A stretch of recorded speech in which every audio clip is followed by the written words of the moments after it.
ಪ್ರತ್ಯೇಕ ರಾಜ್ಯ ಆಗಲೇಬೇಕು. ರಾಜ್ಯ ಸರ್ಕಾರಕ್ಕೆ ಧಿಕ್ಕಾರ. ಹೋರಾಟವನ್ನುತ್ತಿಕ್ಕುವ ರಾಜ್ಯ ಸರ್ಕಾರಕ್ಕೆ ಧಿಕ್ಕಾರ. ಎಲ್ಲಿವರೆಗೆ ಹೋರಾಟ?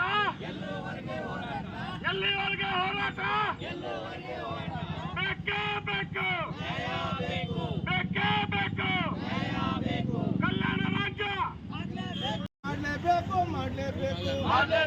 ಮಾಡಲೇಬೇಕು. ಕಲ್ಯಾಣ ಕರ್ನಾಟಕ ಪ್ರತ್ಯೇಕ ರಾಜ್ಯ ಆಗಲೇಬೇಕು. ಪ್ರತ್ಯೇಕ ರಾಜ್ಯ ಆಗಲೇಬೇಕು.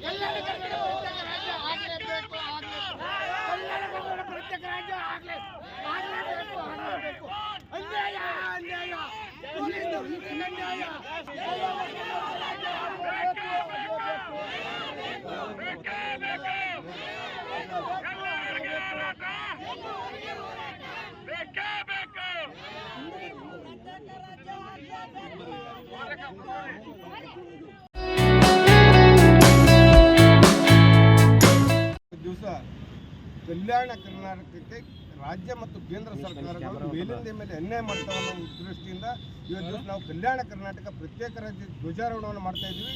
ಉದ್ದೇಶ ಸ್ಪಷ್ಟವಾಗಿದೆ. ಯಾಕಂತಂದ್ರೆ ಏನು ತೆಲಂಗಾಣ ಸ್ವಾತಂತ್ರ್ಯ ಪೂರ್ವದಲ್ಲಿ ನಿಜಾಮ್ ಸರ್ಕಾರದಲ್ಲಿದ್ದಂಥ ಕಲ್ಯಾಣ ಕರ್ನಾಟಕವನ್ನು ಏನು ಭಾಷಾವಾರು ಪ್ರಾಂತ ರಚನೆ ಮಾಡಿ ಕನ್ನಡ ಮಾತಾಡೋ ಕರ್ನಾಟಕ ಸೇರಿಸಬೇಕು ಅಂತೇಳಿ ಸೇರಿಸಿದಾಗ ಅವಾಗ ಯಾವುದೇ ಸಮಸ್ಯೆ ಇರಲಿಲ್ಲ. ಆದರೆ ಬರ್ತಾ ಏನಾಯ್ತು ಅಂದ್ರೆ ಕಲ್ಯಾಣ ಕರ್ನಾಟಕವನ್ನು ಆಳುವಂಥವರು ಮಲತಾಯಿ ಧೋರಣೆಯನ್ನು ಪ್ರಾರಂಭ ಮಾಡಿದರು. ಅದೇ ರೀತಿ ಆಂಧ್ರದಲ್ಲಿ ಆಯಿತು, ತೆಲಂಗಾಣ ಮಾದರಿ. ಹಾಗಾಗಿ ತೆಲಂಗಾಣ ಚಂದ್ರಶೇಖರ್ ಅವರು ನಮ್ಮ ಭಾಗಕ್ಕೆ ಅನ್ಯಾಯ ಆಗ್ತಾ ಇದೆ ಅಂತಕ್ಕಂಥ ಉದ್ದೇಶದಿಂದ ನಾವು ತುಂಬಿರ್ತಕ್ಕಂಥ ಟ್ಯಾಕ್ಸೇ ನಮಗೆ ಕೊಡಲ್ಲ ಅಂತ ಇದು ಅನ್ಯಾಯದ ಪರಮಾವಧಿ ಅಂತೇಳಿ ಅವರು ತೆಲಂಗಾಣ ಪ್ರತ್ಯೇಕ ರಾಜ್ಯವನ್ನು ಪಡೆದರು. ಅದೇ ಮಾದರಿಯಲ್ಲಿ ಇಲ್ಲಿ ಕೂಡ ಸನ್ಮಾನ್ಯ ಶ್ರೀ ದಿವಂಗತ ವೈದ್ಯನಾಥ್ ಪಾಟೀಲ್ ಅವರು ಕೂಡ ಕಲ್ಯಾಣ ಕರ್ನಾಟಕ ಪ್ರತ್ಯೇಕ ರಾಜ್ಯ ಆಗಬೇಕಂತ ಹೋರಾಟ ಪ್ರಾರಂಭ ಮಾಡಿದರು. ಅದರ ಒಂದು ಸಮಾಧಾನಕರ ಬಹುಮಾನವಾಗಿ 371J ಕೊಟ್ಟರು. ಆದರೆ 371J ಯಾವುದೇ ರೀತಿಯ ಉಪಯೋಗಕ್ಕಿಲ್ಲ. ಸುಮ್ಮನೆ ಸಮಾಧಾನಕರ ಬಹುಮಾನ ಕೊಟ್ಟರು, ಸಂಪೂರ್ಣ ಅನುಷ್ಠಾನಗೊಳಿಸ್ತಾ ಇಲ್ಲ. ಹಾಗಾಗಿ ಇದೆಲ್ಲವನ್ನು ಕಡೆಗಣಿಸಿ ನಮ್ಮ ಕಲ್ಯಾಣ ಕರ್ನಾಟಕ ಪ್ರದೇಶ ಅನುಕೂಲ ಆಗಬೇಕು, ಈ ಭಾಗದ ಜನತೆ ಅಭಿವೃದ್ಧಿ ಆಗಬೇಕು, ಇವ್ರಿಗೆ ಒಳ್ಳೇದಾಗಬೇಕಂತ ಕಲ್ಯಾಣ ಕರ್ನಾಟಕ ಪ್ರತ್ಯೇಕ ರಾಜ್ಯ ಆದರೆ ಸಾಧ್ಯ ಅಂತ ನಾವು ನಂಬಿ ಆ ಒಂದು ಉದ್ದೇಶದಿಂದ ನಮಗೆ ಚಂದ್ರಶೇಖರ್ ಅವರ ಮಾದರಿಯಾಗಿಟ್ಟುಕೊಂಡು ನಾವು ಇವತ್ತು ದಿವಸ ಕಲ್ಯಾಣ ಕರ್ನಾಟಕ ಪ್ರತ್ಯೇಕ ರಾಜ್ಯಕ್ಕಾಗಿ ಹೋರಾಟ ಮಾಡ್ತಾ ಇದ್ದೀವಿ.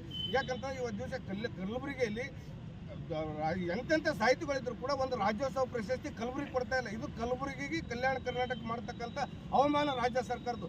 ಇದನ್ನು ಪ್ರಶ್ನೆ ಮಾಡದೇ ಇರತಕ್ಕಂಥ ಕಲ್ಯಾಣ ಕರ್ನಾಟಕದ ರಾಜಕಾರಣಿಗಳು ಕೂಡ ನಾಚಿಕೆ ಬರಬೇಕು. ಹಾಗಾಗಿ ಇದೆಲ್ಲವನ್ನು ಖಂಡಿಸಿ ನಾವು ಪ್ರತ್ಯೇಕ ರಾಜ್ಯ ಧ್ವಜಾರೋಹಣ ಮಾಡ್ತಾ ಇದ್ದೀವಿ. ಮುಂದಿನ ದಿನಗಳಲ್ಲಿ ಹಳ್ಳಿಗಳಲ್ಲೂ ಕೂಡ ಈ ಒಂದು ಧ್ವಜವನ್ನು ಆರಿಸಿ ಪ್ರತ್ಯೇಕ ರಾಜ್ಯ ಕಳೆ ಮಾಡೋದು. ಸರ್, ಇವತ್ತು ದಿವಸ ಹೋರಾಟ ಅಂದ್ರೆ ಹೆಂಗಿರ್ತಂದ್ರೆ ಪ್ರಾರಂಭ ಆಗಬೇಕು. ಈಗ ಇಲ್ಲಿ ಪ್ರಾರಂಭ ಆಗ್ಯದ ಹಲವಾರು ವರ್ಷಗಳಂತ. ಇದರ ಪ್ರಭಾವದಿಂದ ಇವತ್ತು ಇಲ್ಲೇ ಕಲಬುರಗಿಯಲ್ಲೇ ಇನ್ನೊಂದು ಉತ್ತರ ಕರ್ನಾಟಕ ಪ್ರತ್ಯೇಕ ರಾಜ್ಯ ಮಾಡ್ತೀವಿ ಅಂತ ಕೂಡ ಕೂಗ್ಯದ. ಅದರ ಜೊತೆಗೆ ಇವತ್ತು ಕೊಪ್ಪಳದಲ್ಲಿಯೂ ಕೂಡ ಪ್ರತ್ಯೇಕ ರಾಜ್ಯ ಧ್ವಜಾರೋಹಣ ಆಗ್ತದೆ. ಹಾಗಾಗಿ ಎಷ್ಟು ತಮ್ಮ ಸಹಕಾರನೂ ಇದಕ್ಕೆ ಬೇಕಾಗ್ಯದ. ಹಾಗಾಗಿ ಮುಂದಿನ ದಿನಗಳಲ್ಲಿ ಕಲ್ಯಾಣ ಕರ್ನಾಟಕ ಪ್ರದೇಶದೆಲ್ಲ ವಿಭಾಗೀಯ ಮಟ್ಟದ ಹಳ್ಳಿಗಳಲ್ಲೂ ಕೂಡ ನಾವು ಕಲ್ಯಾಣ ಕರ್ನಾಟಕ ಪ್ರತ್ಯೇಕ ರಾಜ್ಯದ ಕಳೆ ಮಾಡೋದು ಸರ್.